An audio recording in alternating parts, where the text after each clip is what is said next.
बाळा तू हे पुस्तक आणलं नाही का? हा हे पुस्तक तुला आणून देऊ का मी? करतो का अभ्यास तू? मी आणून देते की तुला पेन्सिल वही. का उद्या जायचंय? तुझ्या गावाचं नाव काय? जन्नेवाडी. जन्नेवाडी. पूर्ण नाव सांग बरं. जिल्हा तालुका? बीड का? बीड जिल्हा आहे का तुमचा?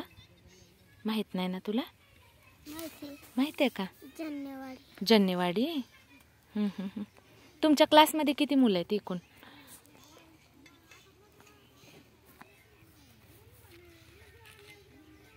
चार. बेचा पाडा येते का तुला? नाही येत.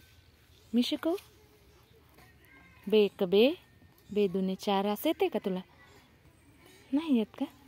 तर बघू शकता मैत्रिणींनो, ही चूल किती छान आहे. अशी चूल म्हणते, सॉरी, तुळस कसली भारी आली ना.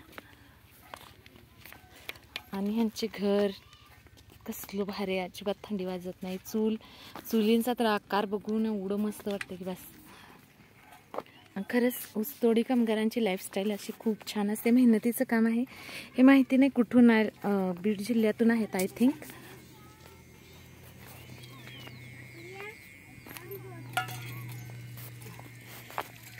बाजरीच्या भाकरी मस्त अशा बघू शकता तुम्ही.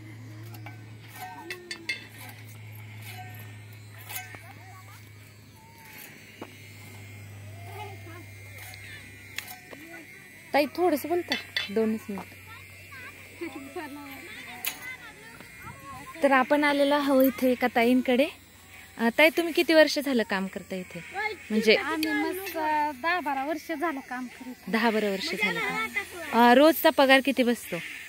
पगार एवढं नाही ना सांगता येत. आता शेवटच्या टायमाला समजा हिशोब काढायचे. शेवटच्या टाइमला ना? म्हणजे तुम्ही पट्टा पाडला का ऊस तोडता का फक्त मोळी बांधून वर चढवता? तो आम्ही वाहत नाही, आमच्या गडी माणसं वाहत. हा हा. म्हणजे वाहायचं काम फक्त त्यांचं आणि फक्त तुम्ही तोडून देता? तोडून देतो, मोळ्या बांधितो. हो का? खूप मेहनतीचं काम आहे. अतिशय. आपण जी साखर खातो त्या साखर कशी तयार होते, त्यासाठी ऊसतोड कामगारांना खूप अतिशय कष्टाचं काम करावं लागतं. ही यांची झोपडी आहे. हो का? तू काय करत असतो? तू असा बघून मोबाईल बघत असतो फक्त? काय आहे? मुलगा का मुलगी? मुलगा. हो. कसलं भारी. किती दिवसाचं आहे मूल? 1 महिन्याचं आहे का?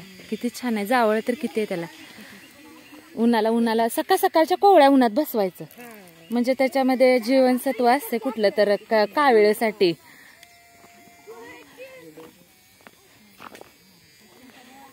ह्या ताई कांद्याची पात निवडत आहेत खाण्यासाठी, भाजीसाठी.